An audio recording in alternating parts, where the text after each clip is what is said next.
परम शांति आप सभी का स्वागत है हमारे माँ बापू जी के YouTube चैनल पर। आज मैं बुक पढ़ रही हूँ। बुक का नाम है लाइफ इन मल्टीवर्स, चैप्टर 17, आत्मा का अंतिम पुरुषार्थ। इस वक्त मनुष्यों के लिए सबसे बड़ा पुरुषार्थ है कि मनुष्य अपने मन को बस में करे, क्योंकि यही मन हर पल कामनाएं पैदा करता रहता है, चाहे वो भौतिक जगत की हों चाहे वो कोई भी हो। मन निरंतर कार्य करता रहता है। मनुष्य अपने विवेक बुद्धि से नक्की करता है कि वो क्या करे क्या ना करे। शास्त्रों में मन को ही मोक्ष का कारण बताया गया है और मन ही को अधोगति का कारण भी बताया गया है। मन ही करता है, मन ही भोगता है। मनुष्य हर पल अपने ज्ञान और अज्ञान वश अपनी कामना को बढ़ाता रहता है, चाहे वो शुभ कामना हो या अशुभ। मन कभी भी अंतर नहीं कर सकता कि क्या सही है और क्या गलत। मन का कार्य सिर्फ उसे प्रोसेस करना होता है, नक्की तो बुद्धि को करना है क्या सही क्या गलत है। मन को हर पल वासना, व्यर्थ चिंतन, तनाव, टेंशन, काम, क्रोध, लोभ, मोह, नेगेटिव थिंकिंग, नेगेटिव विचार से दूर रखना ही पुरुषार्थ है। ये मनुष्यों की देह क्षण भंगुर है, परंतु सबसे महत्वपूर्ण भी है। इस देह से किया गया कर्म ही आत्मज्ञान की ओर ले जाता है और अंत समय में परम गति को प्राप्त कर सकता है, जिससे मनुष्य जीवन मृत्यु के चक्कर से ऊपर उठ सके, मन में प्रमाद आने ना पाए। इस बात का मनुष्य को ध्यान रखना चाहिए, क्योंकि लापरवाही मनुष्य को भारी पड़ सकती है। मनुष्य को अपने ज्ञान को बढ़ाना चाहिए और अपने मन को तर्क देते रहना चाहिए, ताकि मन हर पल उसके कहने पर काम करता रहे। उदाहरण से इसको समझते हैं, विद्यार्थी को खेलने का बड़ा मन होता है, परंतु वह परीक्षा के वक्त भी खेलता रहेगा तो परीक्षा में फेल हो जाएगा। तो बुद्धि को तर्क देना चाहिए कि अभी अगर खेलने में मन लगाया तो फिर 1 साल बर्बाद होगा और जीवन बर्बाद हो जाएगा। इस तर्क के बाद मन बदलता है और खेल से मन हट जाता है। अध्यात्म और ज्ञान मार्ग पर चलते हुए मनुष्य को इसी तरह मन को तर्क देते रहना चाहिए कि अगर इस जन्म में आत्मज्ञान एवं ब्रह्म ज्ञान और ईश्वर की प्राप्ति नहीं कर पाए तो अनंत जन्म तक इस 84 लाख योनि के चक्कर में फंसना पड़ेगा। जैसे पहले अनंत जन्म बीत गए, वैसे ही अनेकों जन्म धारण कर फिर यही मृत्यु लोक में धक्के खाने पड़ेंगे। बुद्धि में सही ज्ञान धारण कर उस मार्ग पर चलते रहना होगा। अपने अंतःकरण को शुद्ध करना होगा। अपने गुरु या इष्ट पर अपना ध्यान लगाना होगा। उन पर अपना संपूर्ण विश्वास कायम रखना होगा। 1 सेकंड के लिए भी कोई गलती होने ना पाए, क्योंकि एक गलती मनुष्य को भारी पड़ सकती है। ये धरती कर्मों का हिसाब किताब पूरा करने के लिए बनाई गई है। ये कर्म भूमि है। सदैव ये बात अपने ध्यान में रखें। अपने मन को ईश्वर या परमात्मा के चिंतन में लगाए रखें। हर पल अपने चिंतन का ध्यान रखें। जहाँ चिंतन होगा वहीं आपका चित्त भी होगा, जहाँ चित्त होगा वहीं मन होगा। इसलिए परमात्मा ने गीता में कहा है कि मुझे अपना मन दे दे, क्योंकि मन ही मोक्ष का मार्ग खोलेगा। भक्ति मार्ग में आत्म स्वरूप का चिंतन, भजन, पूजा आदि मार्ग बताए गए हैं।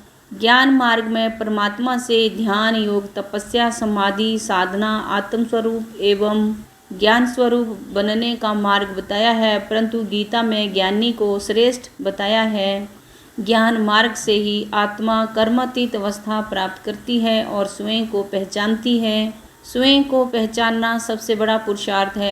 मनुष्यों के पास यही 2 मार्ग हैं। अपने विवेक से कोई भी मार्ग पसंद कर सकता है। भक्ति का फल ज्ञान है। ज्ञान मार्ग में ज्ञान, योग, सेवा, धारणा, इन चारों विषयों में आत्मा को उत्तीर्ण होना पड़ता है, तभी वह आत्म स्वरूप बन पाती है। इस मनुष्य जीवन में यही सच्चा और आखिरी पुरुषार्थ है। परमात्मा में मन लगाना और उनकी प्राप्ति के लिए संपूर्ण समर्पण की भावना होना ही सच्चा पुरुषार्थ है। स्व की पहचान, हद और बेहद की आत्मा। मनुष्य अनंत काल से अपने अस्तित्व को खोज रहा है। वो जानना चाहता है कि वह कौन सी आत्मा है और वो कहाँ से आई है। बेहद के ज्ञान से पता चलता है कि आत्मा बड़े रूप से दो प्रकार की हो सकती है। हद की आत्मा और बेहद की आत्मा, दोनों में ही जमीन आसमान का अंतर है। हद की आत्मा का सर्जन तत्वों से हुआ है, जबकि बेहद की आत्मा परम प्रकाश परम महातत्व से बनी है। हद की आत्मा और जीवात्मा में कोई भेद नहीं है, क्योंकि दोनों ही ज्ञान से अवगत नहीं हैं और ना ही वह परम सत्य ज्ञान की खोज में निकलती है। वह तो इस मायावी दुनिया में मस्त रहती है, जबकि बेहद की आत्मा परम दिव्य ज्ञान की खोज में भटकती रहती है और तलाश में रहती है। बेहद की आत्मा में बेहद की शक्तियाँ हैं, जो कि अनेकानेक आवरण से दबी हुई हैं।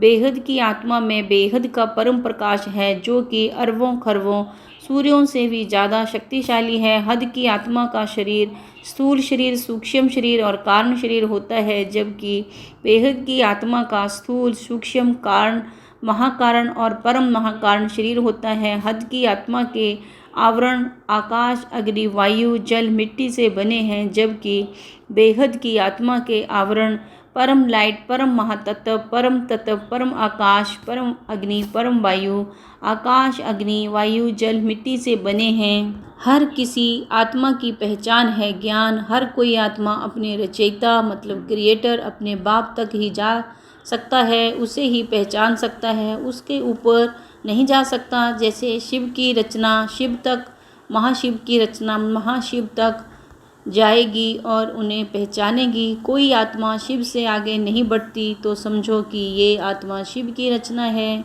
और अगर कोई महाशिव गैलेक्सी तक समझती है, सुनती है, अच्छा लगता है, तो समझो गैलेक्सी से आई हुई आत्मा है। और अगर किसी आत्मा को यूनिवर्स तक का ज्ञान समझ में आता है, अच्छा लगता है, तो समझो कि यूनिवर्स परम महाशिव से आई है। बेहद की आत्मा की पहचान है कि वह बेहद का ज्ञान सुनेंगी और उसकी तह तक जाएगी।